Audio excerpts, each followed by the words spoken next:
Hi friend, ಎಲ್ಲರಿಗೂ ನಮಸ್ಕಾರಗಳು. ಇವತ್ತಿನ ಒಂದು ವಿಡಿಯೋದಲ್ಲಿ ಒಂದು ಕನ್ನಡ ಕಡ್ಡಾಯ ಪರೀಕ್ಷೆಯ ಬಗ್ಗೆ ಅಧ್ಯಯನ ಮಾಡೋಣ. ಒಂದು ವಿಡಿಯೋದಲ್ಲಿ ಇನ್ನು ಬೇರೆ ಬೇರೆ ಪ್ರಶ್ನೆಗಳನ್ನೆಲ್ಲ ಚರ್ಚಿಸುತ್ತಾ ಹೋಗಿದ್ದೇವೆ. ಇನ್ನು ಇವತ್ತಿನ ಒಂದು ವಿಡಿಯೋದಲ್ಲಿ ಇನ್ನು ಮುಂದಿನ ಇನ್ನಷ್ಟು ಪ್ರಶ್ನೆಗಳ ಬಗ್ಗೆ ಚರ್ಚಿಸುತ್ತಾ ಹೋಗೋಣ. ಬನ್ನಿ, ಇವತ್ತಿನ ಒಂದು ವಿಡಿಯೋ ಯಾವ ರೀತಿ ಇದೆ ಎಂದು ನೋಡೋಣ. ನೀವಿನ್ನು ನಮ್ಮ ಚಾನೆಲ್ ನ ಸಬ್ಸ್ಕ್ರೈಬ್ ಮಾಡಿಲ್ಲ ಅಂದ್ರೆ ಸಬ್ಸ್ಕ್ರೈಬ್ ಮಾಡಿ, ಹಾಗೆಯೇ ಈ ವಿಡಿಯೋನ ನಿಮ್ ಫ್ರೆಂಡ್ಸ್ಗೆ ಶೇರ್ ಮಾಡಿ. ದಯವಿಟ್ಟು ವಿಡಿಯೋನ ಕೊನೆವರೆಗೂ ನೋಡಿ. ಬನ್ನಿ, ಇವತ್ತಿನ ಒಂದು ವಿಡಿಯೋ ಯಾವ ರೀತಿ ಇದೆ ಎಂದು ನೋಡೋಣ. ಫಸ್ಟ್ ಒನ್, ಕನ್ನಡದ ಮೊಟ್ಟ ಮೊದಲ ಅಲಂಕಾರ ಗ್ರಂಥ. ಆಪ್ಷನ್ ಎ ಕವಿರಾಜ್ಯ ಮಾರ್ಗ, ಆಪ್ಷನ್ 2 ಕಾವ್ಯಾವಲೋಕನ, ಆಪ್ಷನ್ 3 ರಸರತ್ನಕರ, ಆಪ್ಷನ್ 4 ಕುವಲ ಆನಂದ. ಇನ್ನು ಕನ್ನಡದ ಮೊಟ್ಟ ಮೊದಲ ಅಲಂಕಾರ ಗ್ರಂಥ ನೋಡಿ. ಕನ್ನಡದ ಮೊಟ್ಟ ಮೊದಲ ಅಲಂಕಾರ ಗ್ರಂಥ ಯಾವುದು, ಕನ್ನಡದ ಮೊಟ್ಟ ಮೊದಲ ಶಾಸನ ಯಾವುದು, ಈ ಹಲವಾರು ರೀತಿಯಿಂದ ಬರ್ತಾನೆ ಇರುತ್ತೆ. ಅವ್ರ ಬಗ್ಗೆ ನಾವೆಲ್ಲವನ್ನು ತಿಳಿದುಕೊಂಡು ಮತ್ತು ಅವ್ರ ಬಗ್ಗೆ ಅರಿತುಕೊಂಡು ಸಹ ನಾವಿರ್ಬೇಕಾಗುತ್ತೆ. ಈ ಒಂದು ಪ್ರಶ್ನೆ ಸರಿಯಾದ ಉತ್ತರ ಯಾವ್ದಾಗಿರುತ್ತೆ ನೋಡಿ. ಕನ್ನಡದ ಮೊಟ್ಟ ಮೊದಲ ಅಲಂಕಾರ ಗ್ರಂಥ ಯಾವ್ದಪ್ಪ ಅಂದ್ರೆ ಕವಿರಾಜ್ಯ ಮಾರ್ಗವಾಗಿರುತ್ತೆ. ಇದು ಕನ್ನಡದ ಸಾಹಿತ್ಯದಲ್ಲಿ ಉಪಲಬ್ಧವಾಗಿರುವ ಮೊದಲ ಒಂದು ಅಲಂಕಾರಕ ಗ್ರಂಥ ಆಗಿರುತ್ತೆ. ಇದು ಯಾವ ತರ ಅಂದ್ರೆ ಪ್ರಾಚೀನ ಚರಿತ್ರೆ ವಿಶ್ವಕರ್ಮ ಅಲಂಕಾರಕ ಗ್ರಂಥ ಇದು ಆಗಿರುತ್ತೆ. ಅಮೋಘ ನೃಪತುಂಗನ ಆಸ್ಥಾನದಲ್ಲಿ ನೃಪತುಂಗನ ಆಸ್ಥಾನದ ಕವಿ ಶ್ರೀ ವಿಜಯ ರಚಿತವನ್ನು ಕಾವ್ಯಾಲೋಕನ ಯಾರದಪ್ಪ ಅಂದ್ರೆ ಆರ್ ನರಸಿಂಹಾಚಾರ್ಯವರ ಒಂದು ಕೃತಿ ಆಗಿರುತ್ತದೆ. ಇನ್ನು ರಸರತ್ನಕರ ಅಂದ್ರೆ ಯಾವಂದ್ರೆ ಸಾಳ್ವನ ಒಂದು ರಸರತ್ನ ಕೃತಿ ಆಗಿರುತ್ತೆ. ಇಷ್ಟು ಈ ಒಂದು ಪ್ರಶ್ನೆಯ ಅರ್ಥ. ಇನ್ನು ಎರಡನೇದು, ಜುಳು ಜುಳು ಪಟ ಪಟ ದಡ ದಡ ಎಂಬುದು ನೋಡಿ. ಆಪ್ಷನ್ ಎ ಕ್ರಿಯಾರ್ಥಕ ಕಾವ್ಯಗಳು, ಆಪ್ಷನ್ 2 ಅನುಕರಣಾವ್ಯಯಗಳು, ಆಪ್ಷನ್ 3 ಅವಧಾರಣಾರ್ಥ ಕಾವ್ಯಗಳು, ಆಪ್ಷನ್ 4 ಕೃತದ ಅವ್ಯಯಗಳು. ನೋಡಿ, ಇದು ಜುಳು ಜುಳು ಮತ್ತ ಪಟ ಪಟ ದಡ ದಡ ಇದು ಯಾವ ಒಂದು ಗುಂಪಿಗೆ ಸೇರಿರ್ತಕ್ಕಂಥದ್ದು ಅನ್ನೋದು ಒಂದು ಪ್ರಶ್ನೆ ಆಗಿರುತ್ತೆ. ನೋಡಿ, ಇದಕ್ಕೆ ಸರಿಯಾದ ಉತ್ತರ ಯಾವ್ದಾಗಿರುತ್ತೆ, ಅನುಕರಣಾನ್ವಯ ಈ ಒಂದು ಪ್ರಶ್ನೆಗೆ ಸರಿಯಾದ ಉತ್ತರ ಆಗಿರುತ್ತೆ. ಇನ್ನು ಕ್ರಿಯಾರ್ಥ ಕಾವ್ಯಗಳು ಯಾವ ತರ ಇರ್ತಾವಪ್ಪ ಅಂದ್ರೆ, ಕ್ರಿಯಾರ್ಥ ಕಾವ್ಯಗಳು ಅಂದ್ರೆ ಏನಪ್ಪಾ ಅಂದ್ರೆ ಒಂದು ಕ್ರಿಯೆ ನಡ್ತಕ್ಕಂತ ಆ ಒಂದು ಸ್ಥಾನದಲ್ಲಿ ಬರ್ತಕ್ಕಂಥದ್ದು ಏನಂತೀವಿ ನಾವು ಕ್ರಿಯಾರ್ಥ ಕಾವ್ಯಗಳು ಅಂತೀವಿ. ಅದಕ್ಕೆ ಯಾವ ತರ ಬರ್ತಾವಂದ್ರೆ ಬೇಕು, ಸಾಕು, ಬೇಡ ಈ ರೀತಿ ಬರ್ತಕ್ಕಂಥ ನಾವೇನಂತೀವಿ ಕ್ರಿಯಾರ್ಥಕ ಎಂತೀವಿ. ಇನ್ನು ಕೃತದ ಅವ್ಯಯಗಳು ಯಾವ ತರ ಬರ್ತಂತೆ ಬರುತ್ತಾ, ಆಗುತ್ತಾ, ಇರುತ್ತಾ ಈ ರೀತಿ ಕೃತದಗಳಿಗೆ ಬರ್ತಕ್ಕಂಥದ್ದು. ಇನ್ನು ಯಾವುದು ಅವರಣ ಅರ್ಥಕ ಕಾವ್ಯಗಳು. ಅವಳೆ, ಅವನೇ, ಇವನೇ ಈ ತರ ಬರ್ತಕ್ಕಂಥದ್ದು ಏನಂತೀವಿ ನಾವು ಅವರ್ಣತಾರ್ಥಕ ಕಾವ್ಯಗಳೆಂದು ಕರಿತೀವಿ. ನೋಡಿ ಫ್ರೆಂಡ್ಸ್, ಇಷ್ಟು ಗೊತ್ತಾಯ್ತು. ಇನ್ನು ಮೂರನೇದು, ಮೈಸೂರು ಮಲ್ಲಿಗೆಯ ಕಂಪು ಬೀರಿದ ಕವಿ. Option 1 Anakru, option 2 Ti Nam Shri, option 3 KS Narasimhaswamy. ನೋಡಿ, ಮೈಸೂರು ಮಲ್ಲಿಗೆ ಕಂಪು ಬೀರಿದ ಒಂದು ಕವಿ ಯಾರಪ್ಪ ಅಂತಂದ್ರೆ ಈ ಒಂದು ಪ್ರಶ್ನೆಗೆ ಸರಿಯಾದ ಉತ್ತರ ಯಾವುದು, KS ನರಸಿಂಹಸ್ವಾಮಿ. ಮೈಸೂರು ಮಲ್ಲಿಗೆ ಕಂಪು ಬೀರಿದ ಕವಿ ಯಾರಪ್ಪ ಅಂದ್ರೆ KS ನರಸಿಂಹಸ್ವಾಮಿ. ಎಷ್ಟನೇ ಅಂದ್ರೆ ಕೃತಿ 1942ರಲ್ಲಿ ಪ್ರಕಟವಾಗಿದ್ದು ಎಂದು ಹೇಳ್ಬಹುದು. ಇದುವರೆಗೆ ಇದು 19 ಬಾರಿ ಮುದ್ರಣಗೊಂಡಿರ್ತಕ್ಕಂಥ ಈ ಒಂದು ಕೃತಿ ಆಗಿರುತ್ತೆ. ಈ ಕೃತಿಗೆ ದೇವರಾಜ್ ಬಹದ್ದೂರ್ ಎಂಬ ಪ್ರಶಸ್ತಿ ಸಹ ಈ ಒಂದು ಕೃತಿಗೆ ಬಂದಿರುತ್ತದೆ. ಇನ್ನು ನಾಲ್ಕನೇದಾಗಿ, ಮುಮ್ಮಡಿ ರಚನೆಯಲ್ಲಿ 3 ರೂಪ. ನೋಡಿ, ಆಪ್ಷನ್ 1 ಸಂಬಂಧ ಸೂಚಕ ವಿಶೇಷಣ, ಆಪ್ಷನ್ 2 ಗುಣಾತ್ಮಕ ವಿಶೇಷಣ, ಆಪ್ಷನ್ 3 ಪರಿಮಾಣಾತ್ಮಕ ವಿಶೇಷಣ, ಆಪ್ಷನ್ 4 ಸಂಖ್ಯಾ ವಿಶೇಷಣ. ನೋಡಿ ಇದಕ್ಕೊಂದು ಸರಿಯಾದ ಉತ್ತರ ಯಾವ್ದಂತ ನೋಡಿ ಫ್ರೆಂಡ್ಸ್, ಇಲ್ಲಿ ಮುಮ್ಮಡಿ ರಚನೆಯಲ್ಲಿ 3 ಪದ 3 ಬಂದಿರ್ಬೇಕು. ಇದು ಬಿಡಿಸಿದ್ರೆ ಮಾತ್ರ ಗೊತ್ತಾಗುತ್ತೆ ಯಾವ ತರ ಅಂತ. ಮುಮ್ಮಡಿ ಅಂದ್ರೆ ಏನು, ಇದು ಬಿಡಿಸಿ ನೋಡಿ, 3 ಅಡಿ 3 ಅಡಿ ಆಗುತ್ತೆ. ಆದ್ರೆ ಇದಕ್ಕೊಂದು ಸರಿಯಾದ ಉತ್ತರ ಯಾವ್ದಾಗಿರ್ತದಪ್ಪ ಅಂತಂದ್ರೆ ನೋಡಿ, ಗೊತ್ತಾ? ಹಾಗಿದ್ರೆ ಈ ಒಂದು ಪ್ರಶ್ನೆಗೆ ಸರಿಯಾದ ಉತ್ತರ ಸಂಖ್ಯಾ ವಿಶೇಷಣ. ಈ ಒಂದು ಪ್ರಶ್ನೆಗೆ ಯಾವ್ದು ಸರಿಯಾದ ಉತ್ತರ ಸಂಖ್ಯೆ ವಿಶೇಷಣ ಆಗಿರ್ತದೆ. ಇಲ್ಲಿ ಯಾವ್ದು ಬೇಕು, 3 ರೂಪಾಯಿ ಯಾವ್ದಾಗಿರ್ತದೆ, ಸಂಖ್ಯೆ ಅಂದ್ರೆ ಏನಪ್ಪಾ, ಸಂಖ್ಯೆಯನ್ನು ಗುರುತಿಸ್ತಕ್ಕಂತ ಒಂದು ಪದಕ್ಕೆ ಏನಂತೀವಿ ನಾವು ಸಂಖ್ಯಾವಾಚಕ. ನಾನು ಒಂದು ವಿಡಿಯೋದಲ್ಲಿ ಇದ್ರ ಬಗ್ಗೆ ಎಲ್ಲ ಅಧ್ಯಯನ ಮಾಡಿದ್ನಿ. ಆ ಒಂದು ವಿಡಿಯೋ ನೋಡಿ ನಿಮ್ಗೆ ಕಂಪ್ಲೀಟ್ ಆಗಿ ಅರ್ಥ ಆಗುತ್ತೆ. ಇದು ನಮ್ಗೆ ಈ ತರ ಹೇಳುತ್ತೆ. ಇನ್ನು ಗುಣಾತ್ಮಕ ವಿಶೇಷಣ ಅಂದ್ರೆ ಏನಪ್ಪಾ ಅಂದ್ರೆ ಅವನಲ್ಲಿರ್ತಕ್ಕಂಥ ಗುಣ, ಹಾವ ಭಾವ ಸ್ವಭಾವಗಳನ್ನ ಇರತಕ್ಕಂಥದ್ದೇ ಒಂದು ಗುಣಾತ್ಮಕ ವಿಶೇಷಣವಾಗಿರುತ್ತೆ. ಸಂಬಂಧ ಸೂಚಕ ಅಂದ್ರೆ ಸಂಬಂಧವನ್ನು ಇಟ್ಕೊಂಡು ಹೇಳ್ತಕ್ಕಂಥದ್ದೇ ಒಂದು ಸಂಬಂಧ ವಿಶೇಷಣ ಎಂದು ಕೂಡ ನಾವು ಹೇಳ್ಬಹುದು. ಪರಿಮಾಣಾತ್ಮಕ ವಿಶೇಷಣ, ಪರಿಮಾಣಾತ್ಮಕ ಅಂದ್ರೆ ಯಾವ ತರ ಇರುತ್ತೆ, ಮಾನವಾಚಕ ಅಂದ್ರೇನು, ಅಳತೆ ಮಾಡ್ತಕ್ಕಂಥದ್ದಕ್ಕ ನಾವು ಕರಿತೀವಿ. ನೋಡಿ ಇನ್ನು 5ನೇ ಪ್ರಶ್ನೆ, ಮನೆಗೆ, ಮರಕ್ಕೆ, ಮಗುವಿಗೆ ಇದರಲ್ಲಿ ವಿಭಕ್ತಿ ಪ್ರತ್ಯಯ. ನೋಡಿ ಮನೆಗೆ, ಮರಕ್ಕೆ, ಮಗುವಿಗೆ 3 ಒಂದೇ ಪ್ರತ್ಯಯನ ಕೊಟ್ಟಿದ್ದಾರೆ. ಈ ಒಂದು ಪ್ರತ್ಯಯ ಯಾವ ಒಂದು ಪ್ರತ್ಯಯಕ್ಕೆ ಸೇರಿದೆ ಅನ್ನೋದು ನೋಡಿ. ಆಪ್ಷನ್ 1 ಚತುರ್ಥಿ, ಆಪ್ಷನ್ 2 ಸಪ್ತಮಿ, ಆಪ್ಷನ್ 3 ಪಂಚಮಿ, ಆಪ್ಷನ್ 4 ಪ್ರಥಮ.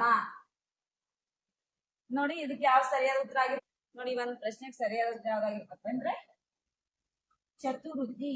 ಚತುರ್ಥಿ ಅಂದ್ರೆ ಗೆ ಕೆ ಗೆ ಈ ತರ ಬರುತ್ತೆ. ಕೆ ಗೆ ಇದೆಲ್ಲ ಚತುರ್ಗೆ ಸಂಬಂಧ ಪಟ್ಟಿರುತ್ತೆ. ಇದಕ್ಕೆ ಒಂದು ಸರಿಯಾದ ಉತ್ತರ ಯಾವ್ದಾಗಿರ್ತದೆ, ಈ ಒಂದು ಪ್ರಶ್ನೆಗೆ ಚತುರ್ಥಿನೇ ಸರಿಯಾದ ಉತ್ತರ. ಸಪ್ತಮಿ ಅಂದ್ರೆ ಅಲ್ಲಿ ಬರುತ್ತೆ,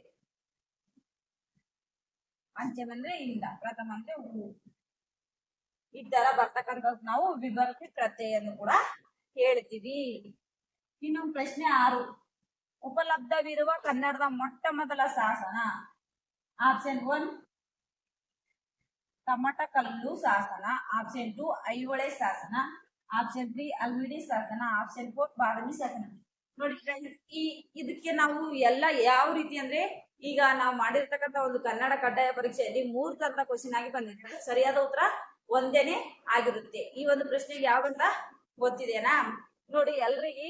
ಇದು ಮೊಟ್ಟ ಮೊದಲ ಶಾಸನ ಯಾವಂದ್ರೆ ಪಟ್ಟಣ ಹೇಳ್ತಕ್ಕಂಥ ಒಂದು ಪ್ರಶ್ನೆ ಆಗಿರುತ್ತೆ. ಇದು ಉಪಲಬ್ಧವಿರುವ ಕನ್ನಡದ ಮೊಟ್ಟ ಮೊದಲ ಶಾಸನ ಯಾವಂತ ಕೇಳಿದಾಗ ಸ್ವಲ್ಪ ನಮ್ಗೆ ಒಂದು ಡೌಟ್ ಅನ್ನೋದು ಬರುತ್ತೆ. ಉಪಲಬ್ಧವಿರುವ ಕನ್ನಡ ಯಾವ್ದಪ್ಪ, ಯಾವ್ದಾಗಿರ್ತದ ಅಂತ ಯೋಚನೆ ಮಾಡ್ತೀವಿ. ಇದು ಯಾವುದು, ಯಾವುದೇ ತರ ಕ್ವಶನ್ ಕೇಳಿದ್ರು ನಮ್ ಮೊಟ್ಟ ಮೊದಲ ಶಾಸನ ಯಾವ್ದಾಗಿರುತ್ತೆ, ಆಲ್ಮಿಡಿ ಶಾಸನ ಆಗಿರುತ್ತೆ. ಈ ಒಂದು ಪ್ರಶ್ನೆಗೆ ಸರಿಯಾದ ಉತ್ತರ ಯಾವುದು, ಆಲ್ಮಿಡಿ ಶಾಸನ ಈ ಒಂದು ಪ್ರಶ್ನೆಗೆ ಸರಿಯಾದ ಉತ್ತರ ಆಗಿರುತ್ತದೆ. ಈ ಆಲ್ಮಿಡಿ ಶಾಸನ ನೋಡ್ರಿ, ಇದು ಕನ್ನಡದಲ್ಲಿ ಕನ್ನಡ ಸಾಹಿತ್ಯದ ಮೊಟ್ಟ ಮೊದಲ ದೊರೆತಿರ್ತಕ್ಕಂಥ ಒಂದು ಶಾಸನ ಇದಾಗಿದೆ. ಅಂದ್ರೆ ಇದ್ರ ಕಾಲ ಎಷ್ಟಪ್ಪ ಅಂದ್ರೆ, ಇದ್ರ ಕಾಲ ಕ್ರಿಸ್ತಶಕ 450 ಆಗಿರುತ್ತದೆ. ಇನ್ನು ಇದೊಂದು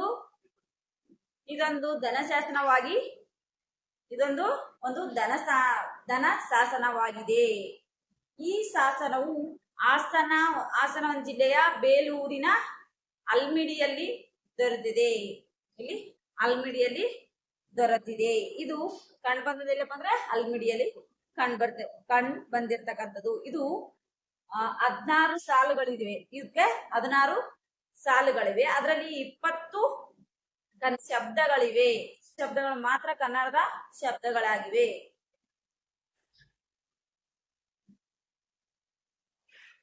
ಇನ್ನು ಪ್ರಶ್ನೆ 7, ಕರ್ನಾಟಕದ ಸಂಗೀತ ಪೀತಾಮಹ ಎಂದೇ ಜನಪ್ರಿಯರಾದವರು. ಆಪ್ಷನ್ 1 ಪುರಂದರದಾಸರು, ಆಪ್ಷನ್ 2 ಕನಕದಾಸರು, ಆಪ್ಷನ್ 3 ಜಗನ್ನಾಥ ದಾಸರು, ಆಪ್ಷನ್ 4 ವಿಜಯದಾಸರು. ನೋಡಿ ಕರ್ನಾಟಕದ ಸಂಗೀತ ಪೀತಾಮಹ ಎಂದೇ ಜನಪ್ರಿಯರಾದವರು ಯಾರಪ್ಪ ಅಂದ್ರೆ, ಇದು ಎಲ್ಲರಿಗೂ ಗೊತ್ತಿರ್ತಕ್ಕಂತ ಪ್ರಶ್ನೆ ಆಗಿರುತ್ತೆ. ಇದನ್ನ ಬಹಳಷ್ಟು ಕೇಳುತ್ತೆ. ಇದು ನಾನು ಒಂದು ಪ್ರಶ್ನೆಯಲ್ಲಿ ಒಂದು ಪ್ರಶ್ನೆ ಪತ್ರಿಕೆಯಲ್ಲಿ ಬಂದಿರತಕ್ಕಂತ ಕ್ವಶನ್ ಗಳಾಗಿರುತ್ತೆ. ಬಹಳ ಇಂಪಾರ್ಟೆಂಟ್ ಆದ ಕ್ವಶನ್ ಗಳು ಕೂಡ ಈ ಒಂದು ಅಧ್ಯಯನದಲ್ಲಿ ಆಗಿರುತ್ತೆ. ಈ ಒಂದು ಪ್ರಶ್ನೆಗೆ ಸರಿಯಾದ ಉತ್ತರ ಯಾವ್ದಪ್ಪ ಅಂದ್ರೆ ಪುರಂದರದಾಸರು. ಪುರಂದರದಾಸರು ಕರ್ನಾಟಕದ ಸಂಗೀತ ಪಿತಾಮಹ ಎಂದೇ ಒಂದು ಜನಪ್ರಿಯರಾಗಿರ್ತಕ್ಕಂಥವರು. ಈ ಪುರಂದರದಾಸವರ ಅಂಕಿತ ನಾಮ ಯಾವ್ದಪ್ಪ ಅಂದ್ರೆ ಪುರಂದರ ವಿಠಲ ಇವರ ಒಂದು ಅಂಕಿತ ನಾಮ. ಇನ್ನು ಕನಕದಾಸರು, ಈ ಪುರಂದರದಾಸರು ಒಂದು ಸಮಕಾಲೀನವರಾಗಿರುತ್ತೆ. ಇನ್ನು ಕನಕದಾಸರವ್ರದ್ದು ನೋಡ್ಬೇಕಪ್ಪ ಅಂದ್ರೆ ಇಲ್ಲಿ ಕನಕದಾಸರು ಅವರ ಕೃತಿಗಳು ಯಾವ್ದಪ್ಪ ಅಂದ್ರೆ ರಾಮದಾನ ಚರಿತ್ರೆ, ಮತ್ತೆ ನಾಳ ಚರಿತ್ರೆ, ಇನ್ನು ಹರಿಭಕ್ತಿ ಸಾರ, ಇನ್ನು ಮೋಹ ತರಂಗಿಣಿ. ಇದು ಕನಕದಾಸರ ಒಂದು ಪ್ರಮುಖವಾಗಿರ್ತಕ್ಕಂಥ ಕೃತಿಗಳು ಆಗಿರುತ್ತವೆ. ಇನ್ನು 8ನೇ ಪ್ರಶ್ನೆ, ಪದ್ಮಜ ಇದರ ಸಮಾನಾರ್ಥಕ ಪದ. Option 1 Shiva, option 2 Vishnu, option 3 ಬ್ರಹ್ಮ, ಆಪ್ಷನ್ 4 ಕರ್ಣ. ನೋಡಿ ಫ್ರೆಂಡ್ಸ್, ಪದ್ಮಜ ಇದರ ಒಂದು ಸಮಾನಾರ್ಥಕ ಪದ ಯಾವ್ದಾಗಿರುತ್ತಪ್ಪ? ಇದಕ್ಕೊಂದು ಸಮಾನಾರ್ಥಕ ರೂಪ ಯಾವ್ದಾಗಿರುತ್ತದೆ ಅಂದ್ರೆ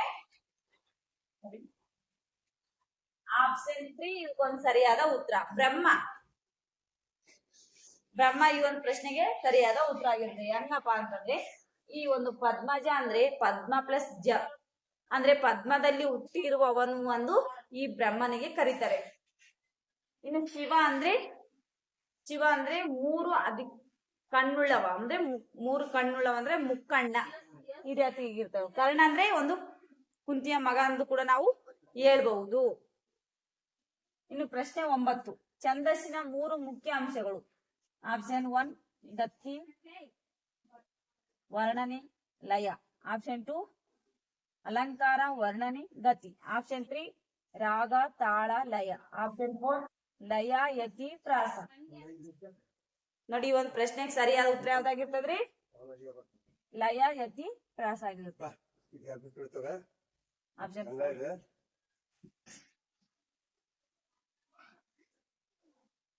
ಆಪ್ಷನ್ 4 ಲಯ, ಯತಿ, ಪ್ರಾಸ ಈ ಒಂದು ಪ್ರಶ್ನೆಗೆ ಸರಿಯಾದ ಉತ್ತರ. ಇನ್ನು ಪ್ರಶ್ನೆ 10, ಕೇಶಿರಾಜ ಬರೆದ ವ್ಯಾಕರಣ ಕೃತಿ. ಆಪ್ಷನ್ 1 ಶಬ್ದಾನುಶಾಸನ, ಆಪ್ಷನ್ 2 ಭಾಷಾಭೂಷಣ, ಆಪ್ಷನ್ 3 ಶಬ್ದಮಣಿ ದರ್ಪಣಂ, ಆಪ್ಷನ್ 4 ಕವಿರಾಜ್ಯ ಮಾರ್ಗ. ನೋಡಿ, ಒಂದು ಪ್ರಶ್ನೆ ಸರಿಯಾದ ಉತ್ತರ ಆಪ್ಷನ್ 3 ಆಗಿದೆ. ಕೇಶಿರಾಜ ಬರೆದ ವ್ಯಾಕರಣ ಕೃತಿ ಯಾಕಪ್ಪ ಅಂದ್ರೆ ಶಬ್ದಮಣಿ ದರ್ಪಣ. ಕನ್ನಡದ ಒಂದು ಶ್ರೇಷ್ಠ ವ್ಯಾಕರಣದ ಒಂದು ಗ್ರಂಥವಾಗಿರ್ತಕ್ಕಂಥದ್ದು ಶಬ್ದಮಣಿ ದರ್ಪಣಂ. ಇದನ್ನು ರಚಿಸಿದವರು ಕೇಶಿರಾಜ ಯಾರಪ್ಪ ಅಂದ್ರೆ ಜನನ ಸೋದರಳಿಯ ಮತ್ತು ಇವರ ಅಪ್ಪ ಮಲ್ಲಿಕಾರ್ಜುನ ಆಗಿರುತ್ತಾನೆ. ಇನ್ನು 11ನೇ ಪ್ರಶ್ನೆ, ಇವುಗಳಲ್ಲಿ ಗುಂಪಿಗೆ ಸೇರಿದ ಪದ ಯಾವುದು? ಆಪ್ಷನ್ 1 ಸಣ್ಣಾಟ, ಆಪ್ಷನ್ 2 ದೊಡ್ಡಾಟ, ಆಪ್ಷನ್ 3 ಬಯಲಾಟ, ಆಪ್ಷನ್ 4 ಒಡೆದಾಟ. ನೋಡಿ, ಈ ಒಂದು ಪ್ರಶ್ನೆಗೆ ಸರಿಯಾದ ಉತ್ತರ ಒಡೆದಾಟ. ಸಣ್ಣಾಟ, ದೊಡ್ಡಾಟ, ಬಯಲಾಟ ಈ 3 ಜನಪದವಾಗಿರುತ್ತವೆ. ಆದ್ದರಿಂದ ಇದು ಬರಲ್ಲ. ಇದು ಜನಪದವಾಗಿಲ್ಲದಾಗಿದ್ದರಿಂದ ಒಡೆದಾಟ ಈ ಒಂದು ಪ್ರಶ್ನೆಗೆ ಸರಿಯಾದ ಉತ್ತರ. ಇನ್ನು 12ನೇ ಪ್ರಶ್ನೆ, ಆದಿ ಬದೆಯ ಧರ್ಮ ಕೃತಿಯನ್ನು ಬರೆದ ಲೇಖಕಿ. ನೋಡಿ, option 1 Anupama, option 2 Attimabbe, option 3 Sanchi Honnamma, option 4 Vijaya Dabbe. ಈ ಒಂದು ಪ್ರಶ್ನೆಗೆ ಸರಿಯಾದ ಉತ್ತರ ಯಾವ್ದಂದ್ರೆ ಸಂಚಿ ಹೊನ್ನಮ್ಮ. ಆದಿ ಬದೆಯ ಧರ್ಮ ಕೃತಿಯನ್ನು ಬರೆದ ಲೇಖಕಿ ಯಾವ್ದಂದ್ರೆ ಸಂಚಿ ಹೊನ್ನಮ್ಮ. ಇವರು ಒಬ್ಬ ಪ್ರಸಿದ್ಧ ಗಾಯತ್ರಿ ಕೂಡ ಆಗಿರ್ತಾಳೆ. ಇವಳು ಚಿಕ್ಕದೇವರಾಯ ಒಡೆಯರ ಒಂದು ಕಾಲದಲ್ಲಿ ಇರ್ತಕ್ಕಂತ ಒಬ್ಬ ಗಾಯತ್ರಿ ಎಂದು ಹೇಳಬಹುದು, ಸಂಚಿ ಹೊನ್ನಮ್ಮ. ಬಾಯ್ ಫ್ರೆಂಡ್ಸ್, ಧನ್ಯವಾದ.